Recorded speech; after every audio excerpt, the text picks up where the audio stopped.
Hello everyone. This is Tobi from the Phuket Meditation Center, and you're listening to the Dharana Meditation Podcast. Let's sit together, calm the busy mind, and explore topics concerning character development, meditative training, and deeper self-knowledge.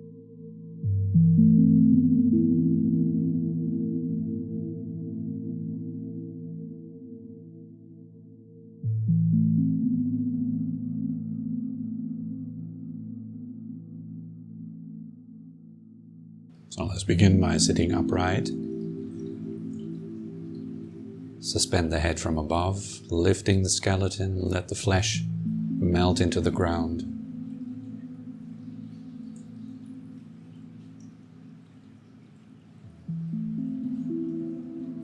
Posture is both upright and relaxed.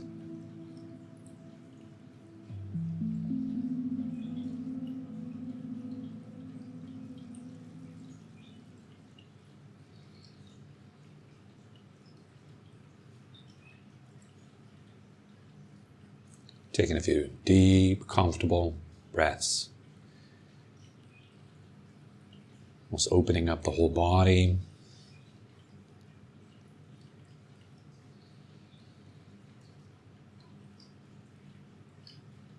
Allow the breath to spread out through all the tissues.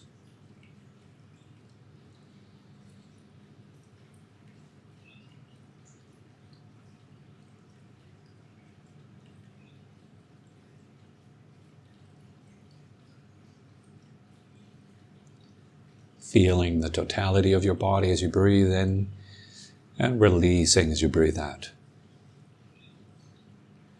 Softening, melting.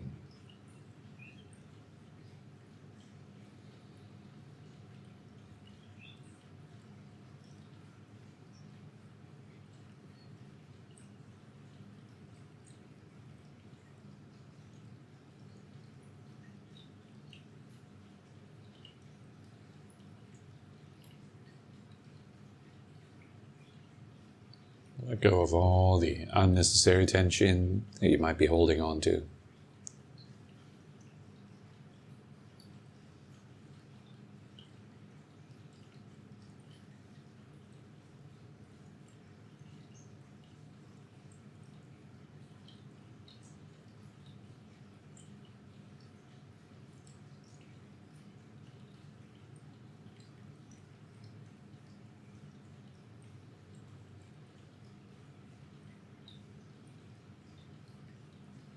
If you want to get an idea, the feeling of release, of letting go of tension and so on, is very similar to the one of falling asleep.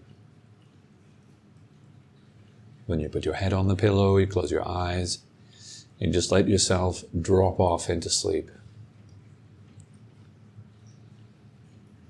So if you sense the same feelings as you breathe out in your body, your mind, that would be correct.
With each breath, going beyond our state of being wired, high-strung usually throughout the daytime. The nervous system is quite wired.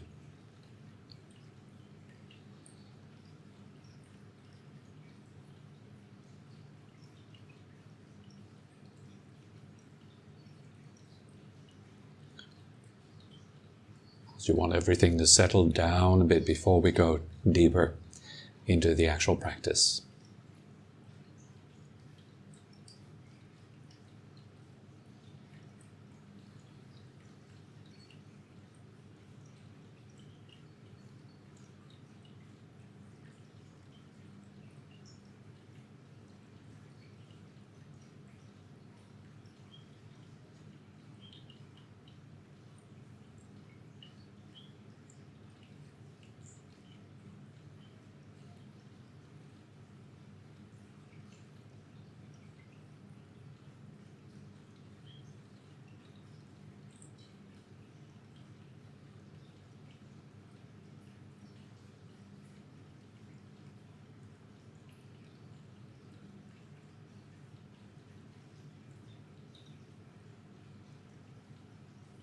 And also receive yourself in this moment with kindness, with compassion, having a sense of goodwill and acceptance for yourself and the way it is.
While remaining centered in this simple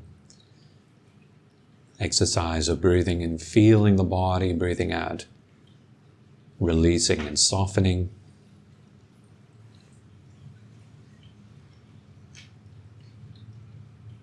Notice that the attention will also go to sound, it will go to thought every now and then. Allow that to happen. Don't resist, don't fight. If your mind wants to go listen to a sound, then just simply listen to it. You're still present.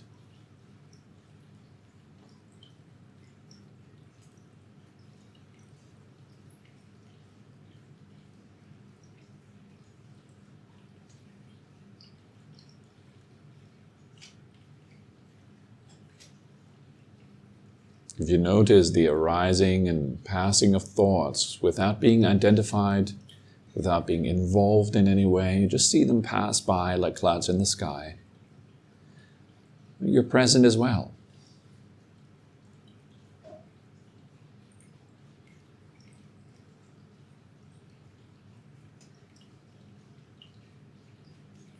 And very casually, after a while, you might remember that there's the breath, there's the releasing as you breathe out, coming back to the center.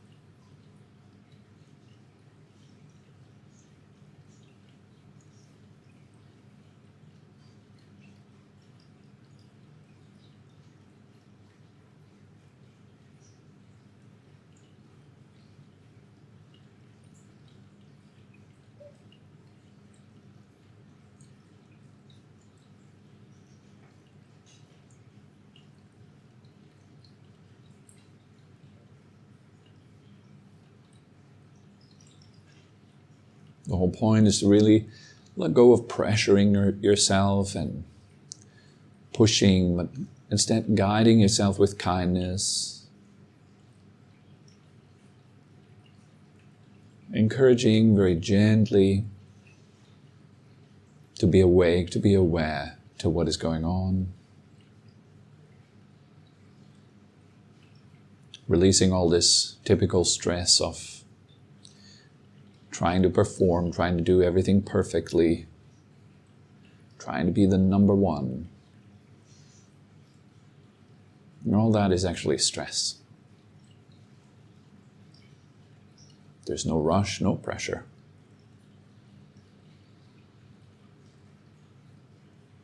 And being with your breath is nice and restful.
Building your relationship with the breathing, gradually approaching the breath more and more. Simply knowing whether you're breathing in or out. And keeping this breathing in mind.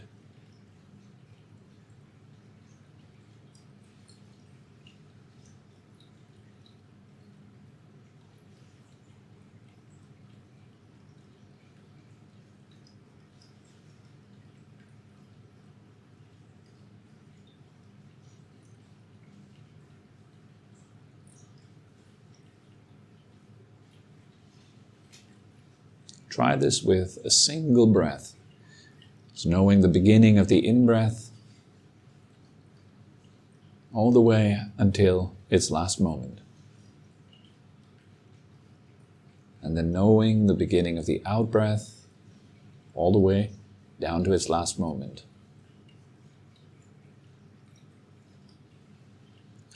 Consider this one successful meditation session.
And you will get lost and distracted.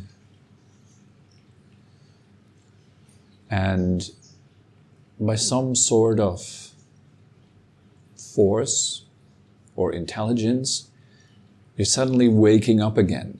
Something is making you aware again. Oh, I've been lost in thought for the past minute. Then you just simply come back to this one breath. Just have one nice meditation session.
When your mind and your breath really come together,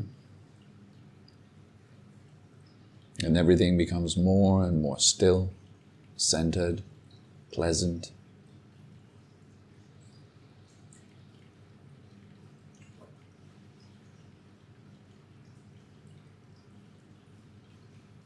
Then we're going to open the mind, letting go of all doing, trying, focusing.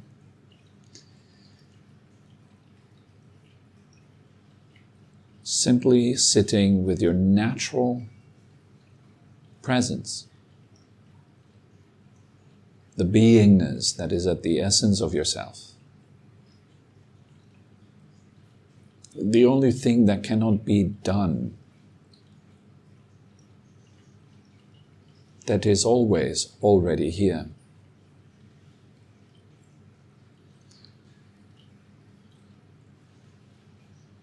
Upon recognition, rest in that state.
If your attention goes out to objects, such as feelings, thoughts, sight, sound, smell, taste,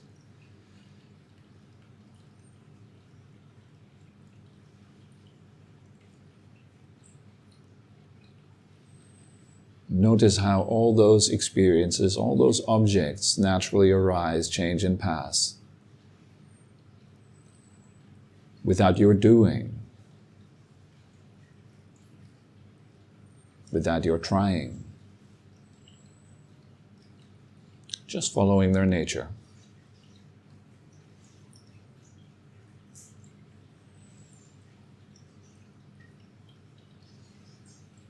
Upon recognizing this unreliable, unsteady, unstable nature of objects, come back, finding the subject again. Rest there.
What are the objects?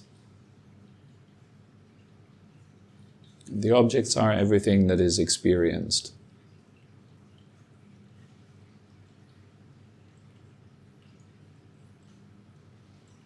What is the subject? The subject is that which is experiencing.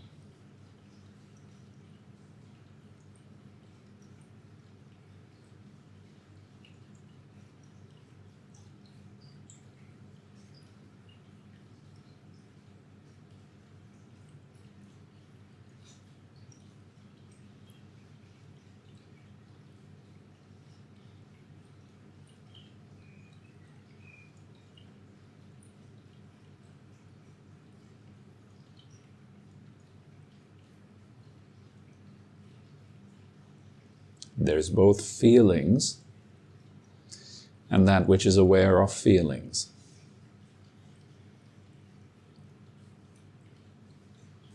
Thoughts and that which is aware of thought.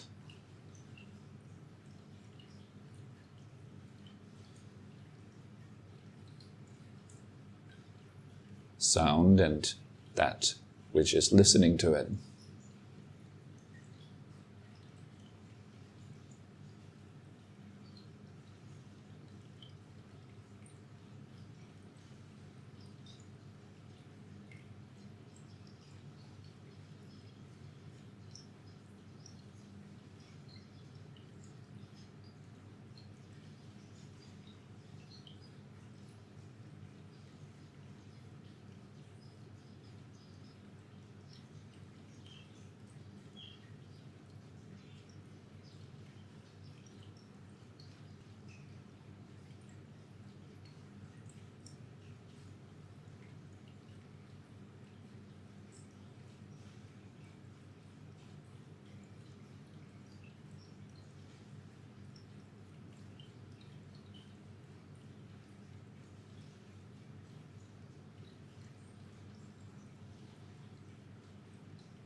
In your own time, if you like, you can slowly come back, remaining centered within the subject, your presence. Stretch the body a little bit.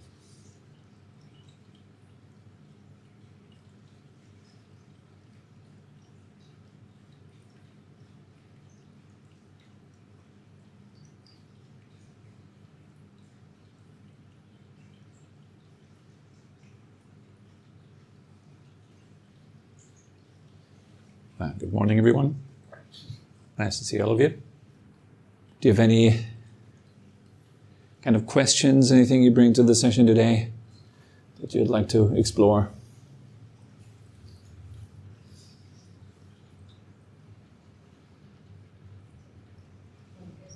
Yeah. When I go deep into the breath meditation, and then it is very absorbing, and then I fall asleep. Mm-hmm.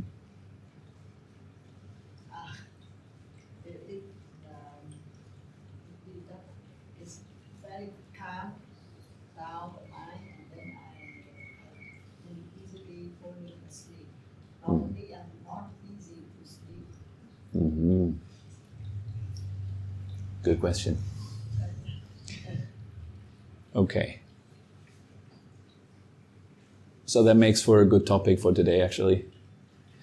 The question is, when I go deep into meditation and I'm focusing on the breath, and I get really absorbed in the breath, the mind really mingles with the breathing,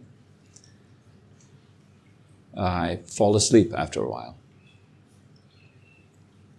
And for those who are a bit more experienced with meditation, that might be surprising. Sometimes you might not be used to that, yes? Meditate many times and usually no problem. And then maybe you shift your practice a little bit and you suddenly discover, oh, if I actually get more and more absorbed in something, there is a type of tiredness. And also it's very common for beginners, if you sit down and you sit still and you do it properly, you actually practice properly to still the body and rest and really apply the mind. Tiredness is very common. So what's the reason for that? Why is that the case? Let's start with the most basic reason for our tiredness, which is simply exhaustion. Most of us unknowingly run on adrenaline, on cortisol. We are wired, we're stressed. And modern lifestyle actually makes this very common. Most people these days are constantly wired. It's a constant intake of information, for example. On our phones a lot, internet a lot, there's constant blue screens, we look a lot into screens. All that does something to your hormones, it does something to your nervous system. So we have very unhealthy kind of habits these days. There's a great amount of intellectual activity too, and that costs us dearly. Thinking and emotions are the number one reason why we lose energy. When I think about it's just thinking and it's just emotions, I would think that like hard physical labor would cost me more energy. Actually, that's not really the case. Number one culprit of taking your energy is thinking and emotion. So, how come? Well, thinking, for example, is like dreaming. It's like daydreaming. In fact, there is no difference between thinking and dreaming. It's just the degree of absorption in your thoughts that would determine whether it becomes a dream or not. During waking state, we can't afford this complete absorption into our thoughts. We cannot completely get carried away. We have to have some attention remaining on our daily activities. When you're driving a car, you cannot just zone out completely. And even though you may know that this sometimes happens, you get absorbed in what you're paying attention to. If you pay a lot of attention to your thoughts and you get absorbed into them, sometimes to a point where a person might call your name, try to get your attention, but they don't get through to you because you're so deep in your thoughts. You don't even notice. You don't hear them call. Maybe you hear like a muffled sound somewhere far away with the person trying to call you. You might even know that they try to call you, but they are too far away to stimulate any interest in that moment. So you're much more absorbed in your thoughts. So it's just like dreaming. The degree of absorption in our thoughts, that's what matters. So if you're less absorbed in your thoughts, then you're more absorbed in your senses, usually like feeling what's going on around you. If you're more absorbed in your thoughts, you're detaching from your body more and more. So you stop hearing, smelling, tasting, feeling, seeing. It all kind of fades away. It's just like going to sleep. Very similar.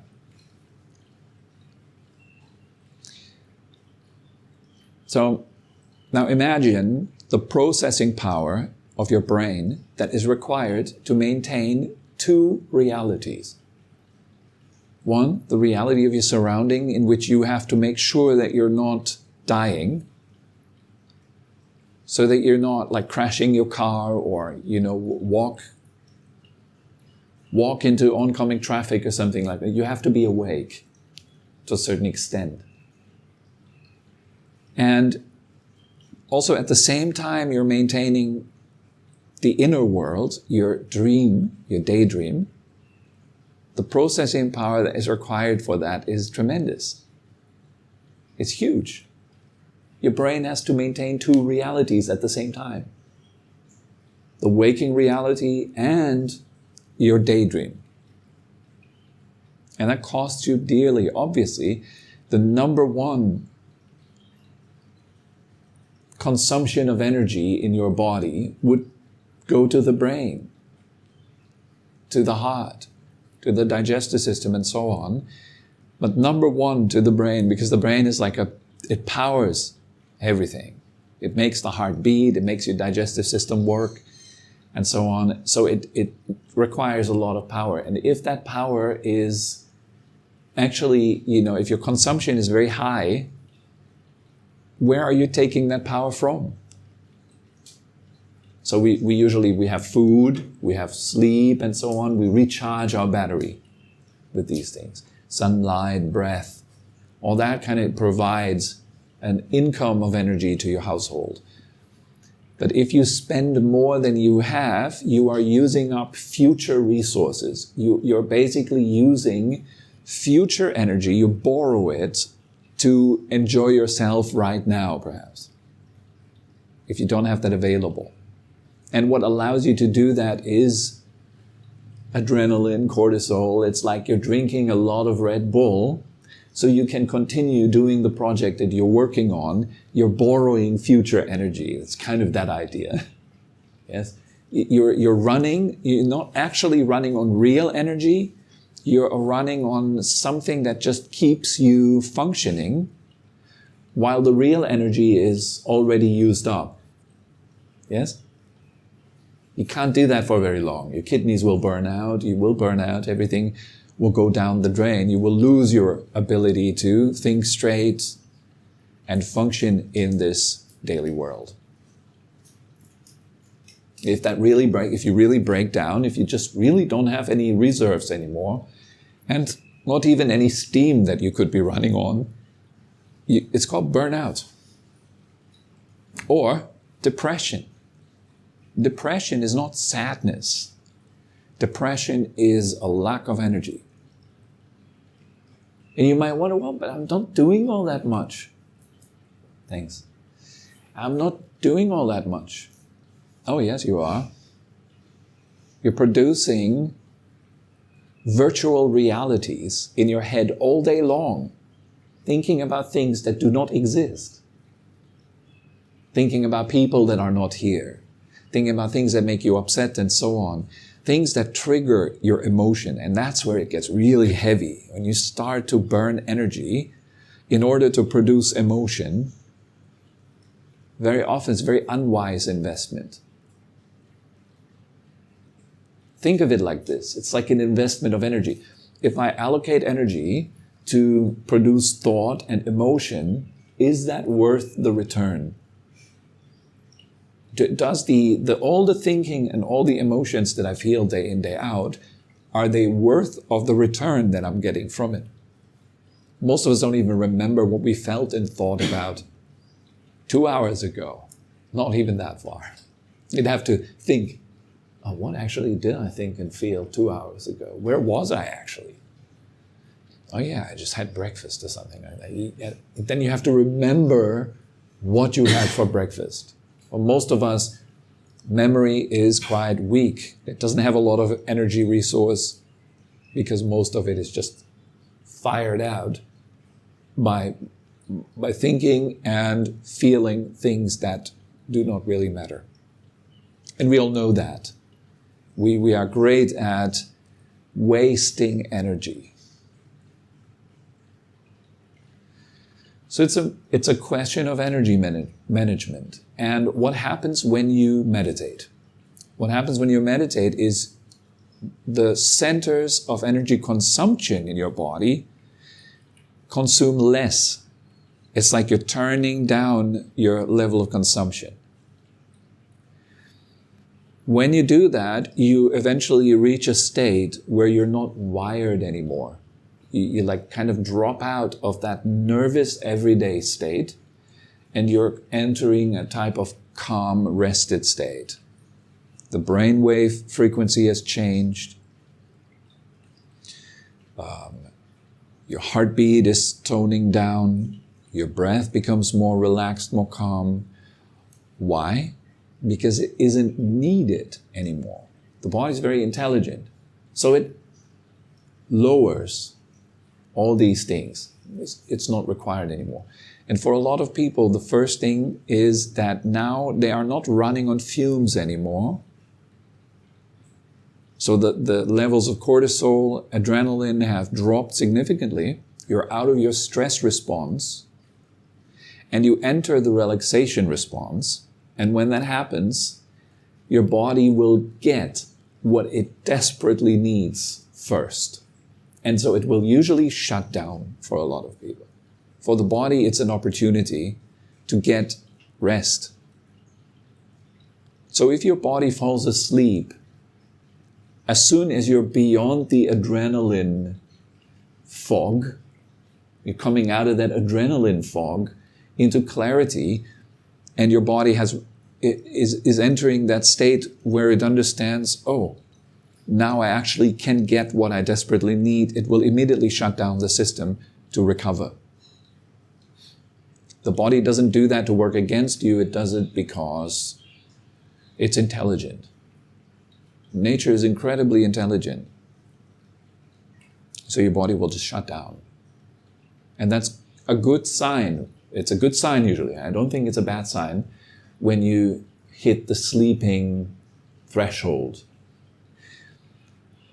It's both a good sign for advanced meditators and for beginner meditators. For beginner meditators, the meaning is, oh, I need a bit more rest. So take a nap. It's a good thing to take a nap. Take a nap in the afternoon or something like that. Sleep, rest, get some energy back. Eat foods that do give you more than they consume. When you, for example, eat food where the energy input that is required to digest it is higher than the energy output that you get from digesting it, also, the food will not energize you. If your sleep is not good, and so on, all these things could energize you more. The question is, really at the basis of our practice, do you have energy available to transform upwards into approaching spirit? Or do you not have that available? If you don't have that available, if you do the practice correctly as a beginner, you will hit the sleeping threshold.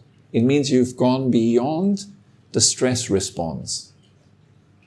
That is success. It means you're doing the practice correctly. So you sit down and you meditate and everything settles down and you fall asleep. Great. You've relaxed successfully and deeply enough to get in touch with the real needs of your body. That's very good. Meditation, often I refer to it as a type of a mirror. So you understand it will give you feedback. You sit down quietly, it will tell you what you really are like, what you really need. You need sleep, meaning you need rest. You're using more than you have available. And you can afford it because of coffee, Red Bull, and adrenaline, cortisol, stress. But it's not good. Yes? So you got out of the stress response. That's already very good. What is the benefit, or what's that for advanced meditators? Now, completely different scenario. If you're already really good at meditation, that energy question is much more subtle. If you become very quiet, deeply absorbed in the breath, the mind becomes very stable, luminous, clear, lucid. Your breath and your mind approach each other and merge more and more. and then suddenly you fall asleep. It's a similar reason, but slightly different. Now you do have enough energy available to reach a significant point of stillness, but not yet enough energy available to sustain awareness in that stillness. So while you enter stillness and the mind detaches from all other objects and just simply is with the breathing, it's not enough energy in your system to actually drop into awareness and sustain the awareness through that period. So that would be similar to trying to fall asleep consciously. That's very difficult. Try to make the transition from waking state to dreaming state without losing consciousness. That would be like entering meditation. Very similar. Only the meditation difference is that there is no display of thought. But other than that, it's really the same thing. So the pathway to enter deeper meditation is just like the pathway to enter sleep, with some little differences in it. One of the main differences, of course, your sustaining consciousness. As your senses fade, because you're just only with your breathing, your senses will fade away. They become more and more distant, less and less important, and you get less and less involved. You're entering the nature of your mind, so to say, more and more, which is very spacious, very open. And your mind has that habit to grasp objects. It does that to reify itself, to sustain the sense of self. I need to identify with objects. Now, in meditation, deeper meditation, you don't do that anymore that much. The objects that your mind can grasp are now very far away, so your mind is like suspended in space. But it still has the habit it wants to grasp, but it can't grasp anymore, so it's kind of like lost. And in that spaciousness, which is so similar to falling asleep, it would do exactly what it knows best, and it would just send you off to sleep. So it's like a fork in the road in meditation practice. When you're hitting that fork, it's a very good sign. It means you're doing something right. But you're still not able to be stable in your awareness. In that case, then what you would need to do is to maintain awareness of that dropping away fully of your body, which usually is sleep. But not if you maintain awareness, then it becomes meditation. Because your body is disappearing. And when your body disappears, to the mind it means sleep. To the mind that does not yet know meditation. That's why also some of the great masters, they would say that meditation proper is like dying. You give up your body, like when you go to sleep. Sleep and death, those states of consciousness are very similar. You're leaving behind the perception of your body and the environment. And you're dropping into something that is more essential than those appearances. This is meditation proper. I stress that point also nowadays because a lot of people are confused about the word meditation. They confuse visualization with meditation. They confuse imagination with meditation. They confuse thinking with meditation. None of that is meditation. Meditation is the complete dropping away of all objects that occupy the mind during waking state and otherwise. And working on that is super similar to falling asleep. So you hit that fork in the road, you either go to sleep or you go into meditation, depending on the energy that your awareness has available to sustain itself. No energy, and the awareness cannot sustain itself. So it's good news for both. Today I like to think positively about that. It's not like, I'm falling asleep, something wrong with me, something wrong with my practice. No, not at all. You're doing something right, but you're not yet able to maneuver this transition properly. Soon you will be. If you have more energy available, you can do more. That should be fairly obvious to all of us. If you have less energy available, you can do less. Depression, you almost have zero energy. You're on a battery saving mode. You can't do much. And for a depressed person, that is then usually translates into, I don't want to get up today. I don't want to do anything. I don't feel like I want to live. I have no interest in engaging with life. Because why not? Well, you have no energy available to do that. If you have plenty of energy available, you want to live. It's the opposite of depression. You want to enjoy yourself. You're creative. You have a lot of ideas. That is a lot of energy available. A little energy available, not want to live. A lot of energy available, want to live. Yes? Both can be obstacles for meditation practice. If you want to live, usually the energy wants to disperse itself. The challenge here is, if you have a lot of energy, to properly conserve it and invest it for higher gains. If you have little energy available, the challenge is to build more. Because you don't have the energy to invest to get more in return. You have to be very wise. That's why it's so difficult to get out of depression. You don't have the energy to build more energy. It's like you don't have the money to make more money. I've heard of a guy, he has a YouTube channel. He's doing this challenge from $0 to $1 million. And he documents his journey, how he does that. So he starts off like he sells everything he has. He just gets rid of everything he has. He does a start from 0. And I think he just like goes to a shop and kind of like gets a bottle of water, and then he like sells that for a little bit more, and eventually like kind of starts to build more and more. Eventually he starts to have like a little business where he sells drinks on the beach. And like he gets a little bit of a return from that, which he always keeps investing into.